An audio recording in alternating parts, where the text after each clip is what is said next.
Oh, hey, guys, we're already here. How you doing? You're right on time.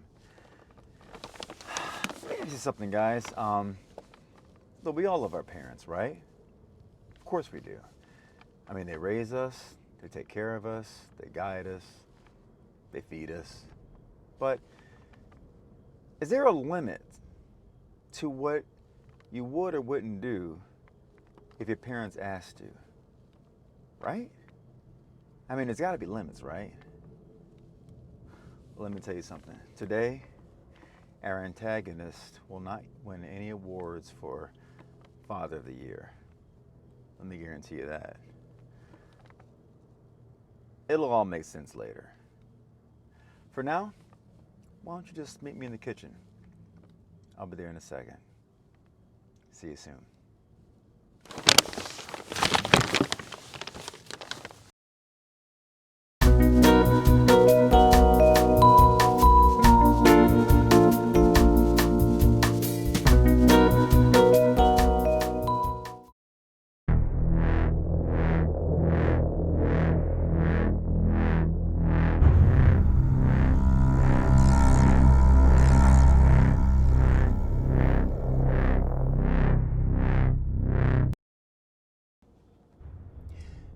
Being a parent can't be an easy job.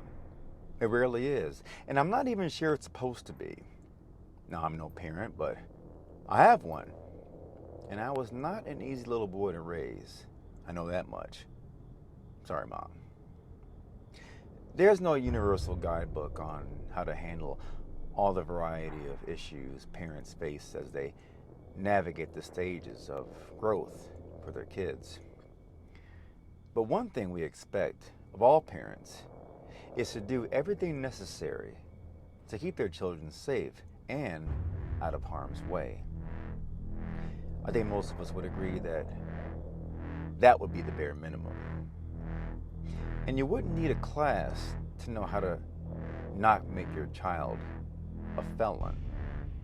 But sadly, we live in a world where people are prone to emotional overreactions to relatively mundane life experiences. Now, this is bad enough, yes, but these lapses in judgment take on an entirely egregious turn when a person's obsession in their personal life threatens to drag their own innocent children into a murderous plot that can ruin multiple lives all at once. The question then becomes, at what point do you turn your back on the person who raised and nurtured you from birth? And would you have the courage to put them away for life because it was the right thing to do? In today's episode, we head out west to meet Paul Dewise and his family and witness how they grappled with this conundrum and how it tore them apart at the seams. My name is Ronnie, and welcome to RB Crime Kitchen, where we serve up murder mysteries along with cuisine inspired from the locations of those tragic events, right here from my RV in the heart of New York City. The location of the crime, Bozeman, Montana. Today's dish, a 2-for-1.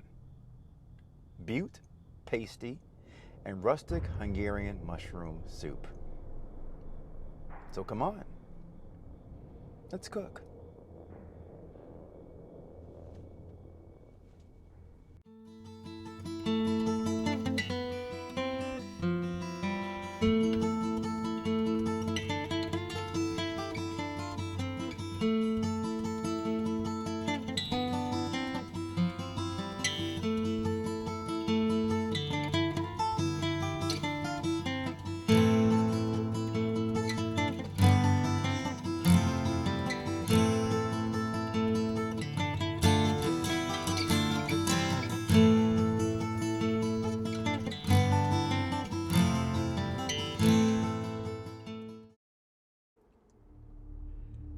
Our story takes place in Bozeman, Montana, population 53,000.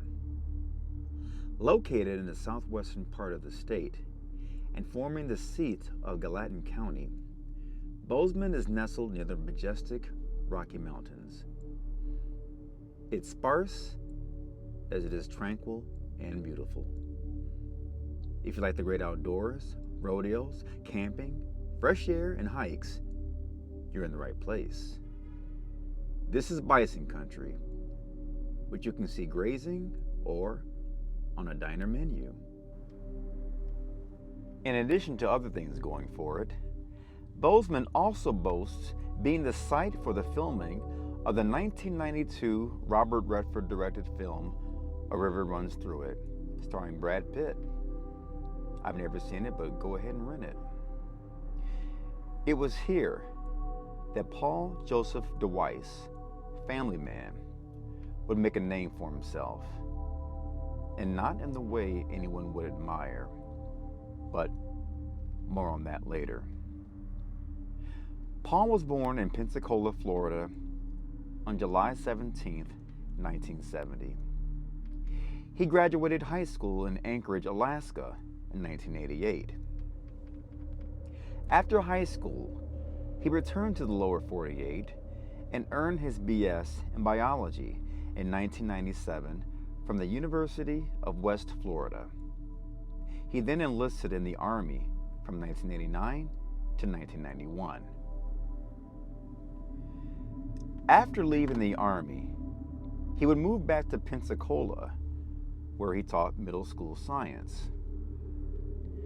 Lauren Deborah Walder was born March 26, 1982, in New Jersey. She was an adventurous, giving soul, according to family and friends, and was always ready to share the outdoors with those she loved.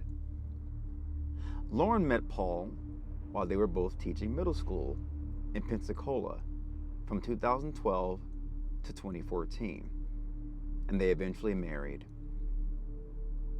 In 2013, Paul and Lauren would welcome their first child together to go with his daughter Natalie, then 13, and son Joe, then 11.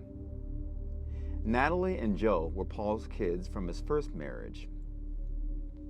By 2015, the family moved to Montana. Lauren began working for Rocky Mountain Bank and was soon promoted to a managerial position. She was loved and respected by her co-workers, despite the best efforts of Paul.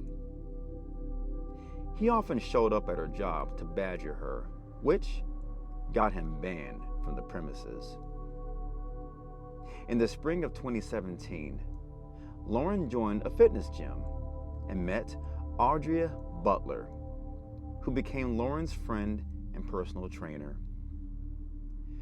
Throughout their friendship, Audria noticed random bruising on Lauren. Lauren would just blame her bruises on her clumsiness. But Audria had experience dealing with domestic abuse victims through her volunteer work and recommended Lauren talk to a social worker friend of hers. Lauren believed Paul was tracking her movements to catch her with other men.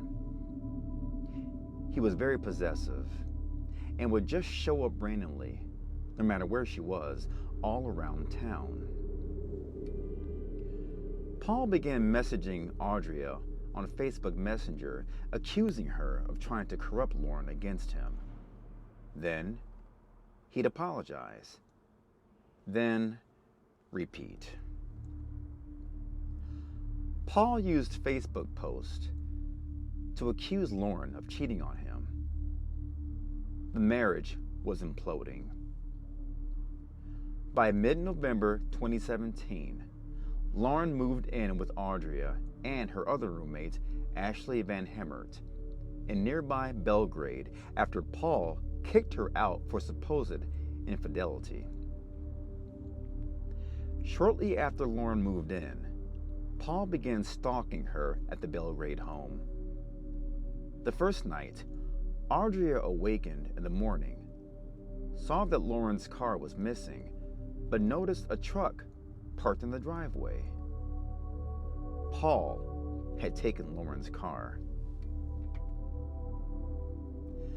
Lauren checked her phone only to see 30 text messages from Paul, including one that ordered her to open the door and that he had been beating on the door all night.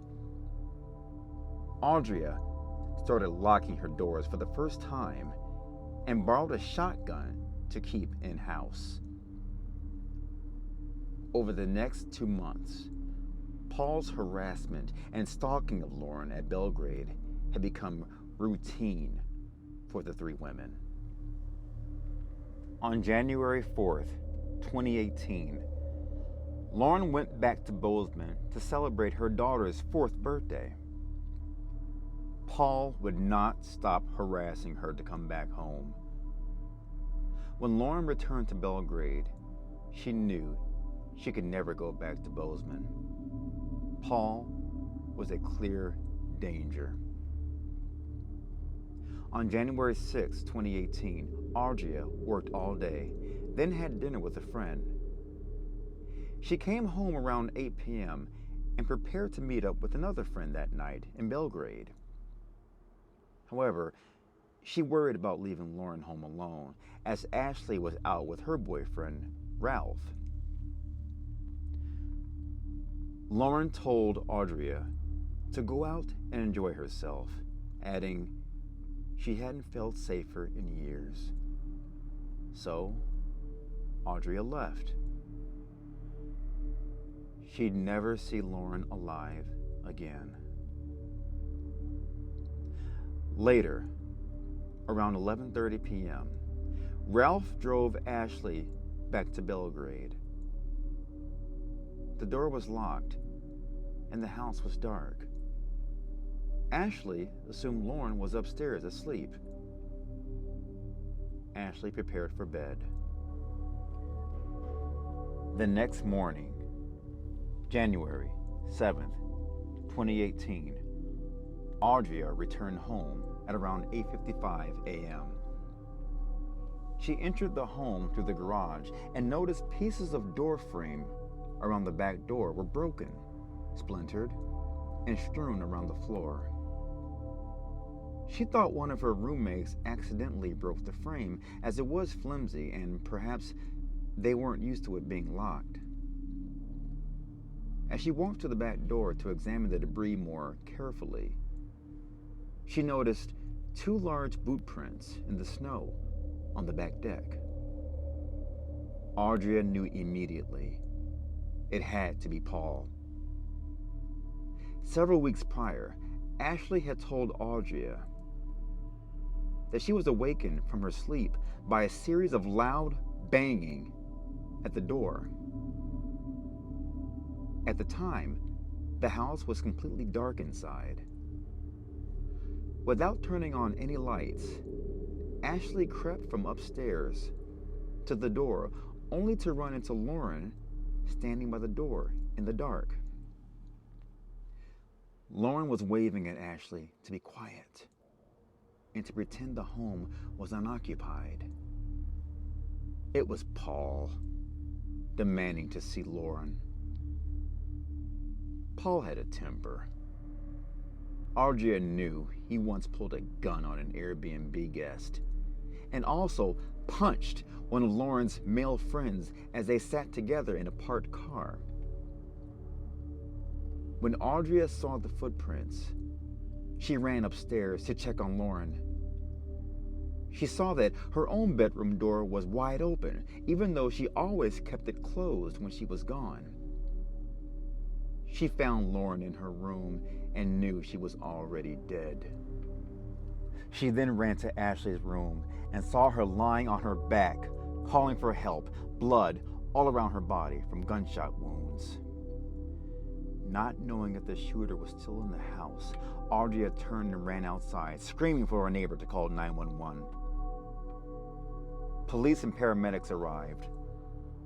Lauren was pronounced deceased.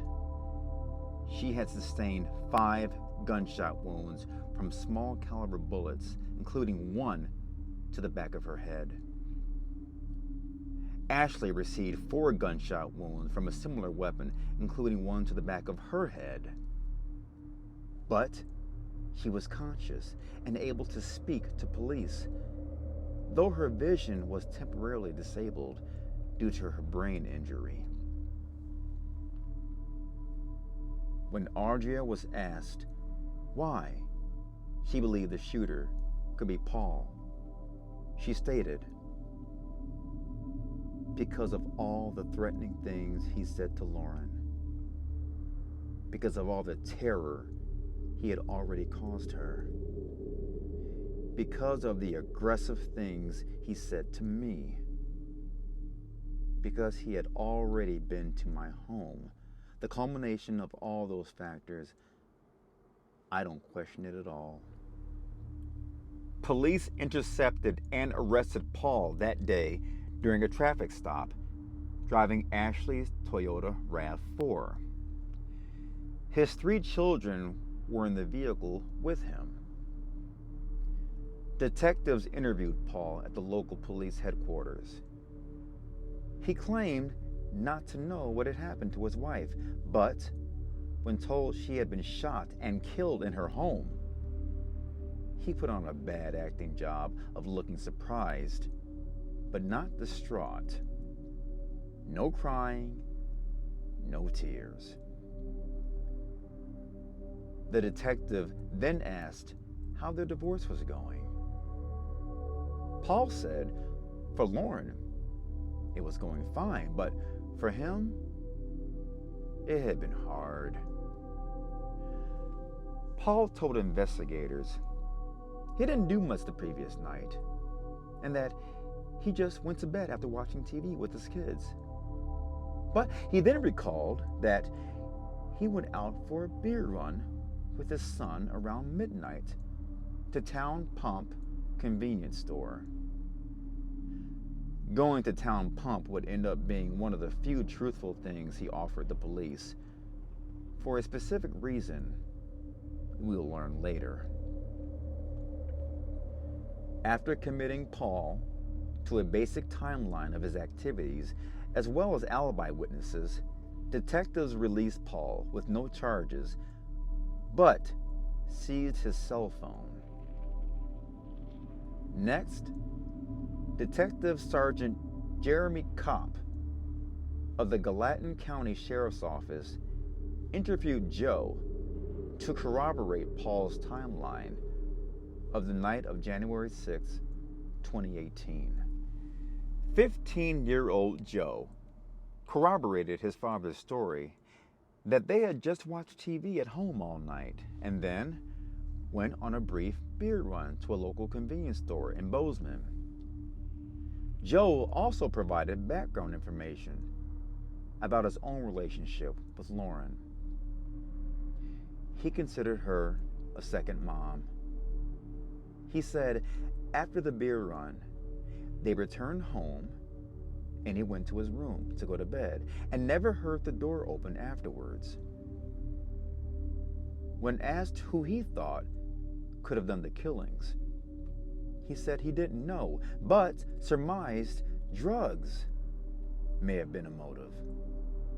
He didn't imply Lauren was into any kind of shady lifestyle, but rather an addict, perhaps looking for money to feed his habit, may have been the culprit. Whatever the case, it couldn't be his dad, according to young Joe. He went on to say the breakup between Lauren and his dad had been hard on the entire family. Detectives released Joe at that time, pending developments of additional forensic evidence, which would not take long. Weeks later, at the County Forensics Crime Lab, technicians discovered not one set of footprints in the snow, but a second, smaller set as well. They also recovered spent shell casings in Lauren and Ashley's rooms. Detectives also received Paul's phone activity and discovered dozens and dozens of text messages he had sent Lauren. They would vacillate between threats to accusations of infidelity, to apologizing, to begging for her to return to him. The last text message he sent her was sent about an hour after he initially told investigators he had gone to bed. They also discovered a myriad of phone recordings he took of he and Lauren's conversations and arguments where he explicitly threatened to kill her. At this time, detectives believed their best bet at obtaining an arrest warrant was to bring Joe back in for a second interview. It was too coincidental that the crime occurred after the father and son had left the house around the same time as the attack had to have taken place. Remember, Ashley returned home between 11:30 and midnight. Joe appeared again at the sheriff's office, this time with his mother. It took some time for detectives to break through, but Joe eventually confessed that on the night of the murder, his dad had been staring at the TV and texting on his phone constantly. He then told Joe to get up and get ready to go, but to leave his phone behind. This gave Joe a very bad feeling. And when Paul didn't answer Joe's question as to where they were going, it only got worse. Joe then noticed they were driving towards Belgrade. When he saw his dad take out the pistol, Joe started to panic. Paul made Joe put on a ski mask and gloves and told him everything would be okay. Joe begged his dad if they could please just turn around and go home. But Paul ignored him. When they arrived at Lauren's home, Paul kicked in the door. He then pushed Joe inside ahead of him. Joe followed his father, petrified, as Paul searched the downstairs rooms, then ran upstairs to the bedrooms. He likely tried Audria's bedroom, throwing the door open, and saw that it was empty. The first occupied room he encountered was Ashley's. Joe heard her say, "Who the F are you?" Paul responded in kind, then shot her 4 times. He then breached Lauren's room. Joe could hear her gasp, followed by Paul emptying 5 gunshots. Paul and Joe then ran out of the home through the same door they entered and drove back to Bozeman. They had no idea that Ashley was still alive and would be miraculously clinging to life and begging for help for the next nearly 9 hours until Audria arrived the next morning just before 9 a.m. Paul then drove Joe back to Bozeman and later to the town pump convenience store, where they could be seen on surveillance cameras and by employees to help establish their timeline alibi. Paul made Joe take several trips to dispose of the murder weapon, a .22 caliber Ruger pistol that Paul had purchased as confirmed by the serial number. Joe had thrown the weapon in a lake near their Bozeman home. The next morning, Paul told his daughter, Natalie, what he had done. He told both of his older children to stick to the narrative he had established for the family and that nothing else would happen.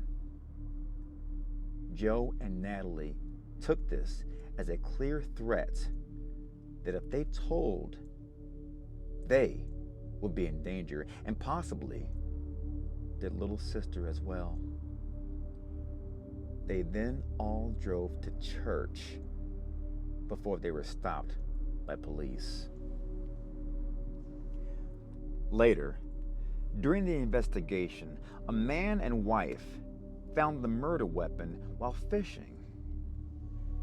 The magazine was empty, but there was a round in the chamber.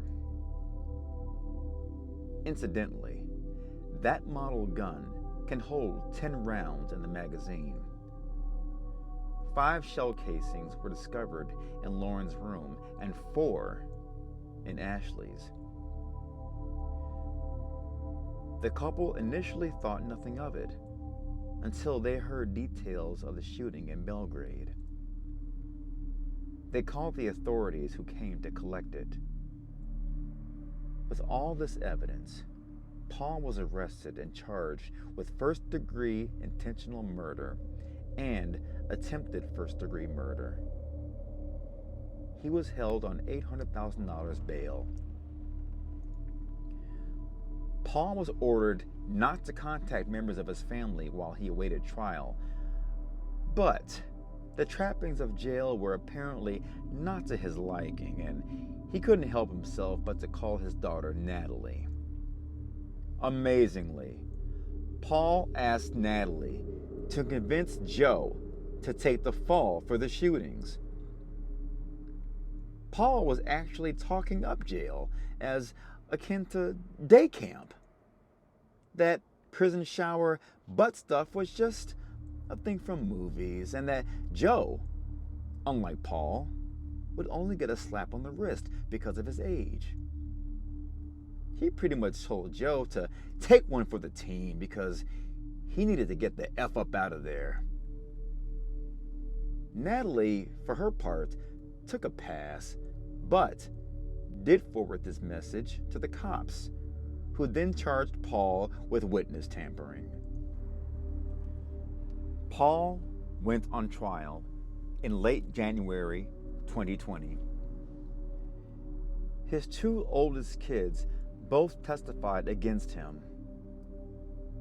Ashley, who could not remember anything from the attack, testified to how the shooting had changed her life. She had to undergo hours of physical therapy to learn the most basic functions of caring for herself again. Dressing herself became a chore, and she has 0 use of her left arm.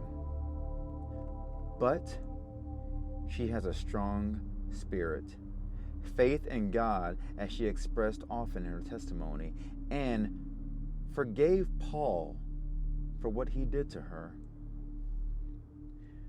On February 4th, 2020, just in the nick of time, after a 7-day trial and 2 hours of deliberation, the jury found Paul Dewise guilty of first-degree murder and attempted murder, and sentenced him to 220 years in prison with no parole.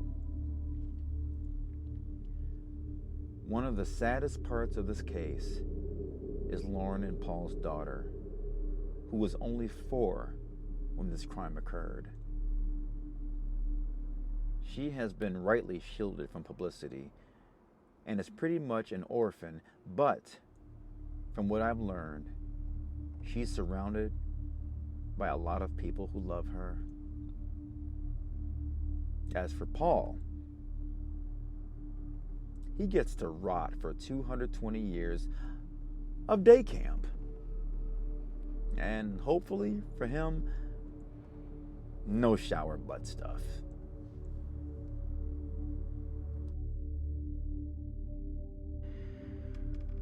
Well, guys, that is the story of Paul Dewise, another domestic abuser who just couldn't take no for an answer, unfortunately, and move on with his life. If he had only listened to his son, Joe, and turned back, everyone would be better off. It's a very sad and avoidable situation. But as far as the Butte Pasty and the Hungarian Mushroom Soup, I found it very delicious and pretty easy to make. It's a great fall dish and truly a flavor, a taste of Montana. And I hope you guys try and enjoy it in your own kitchens. As always, guys, I want to thank you again for tuning into RV Crime Kitchen. Let me know what varieties of stuff and fillings you use for your pasties in the comments. It's always great hearing people's individual flavor hacks. If you like the content, guys, please don't forget to subscribe and hit the bell icon to be notified every time I put out a video, which is once per week. My name is Ronnie, and I'll see you next time in the kitchen. Until then, please stay safe.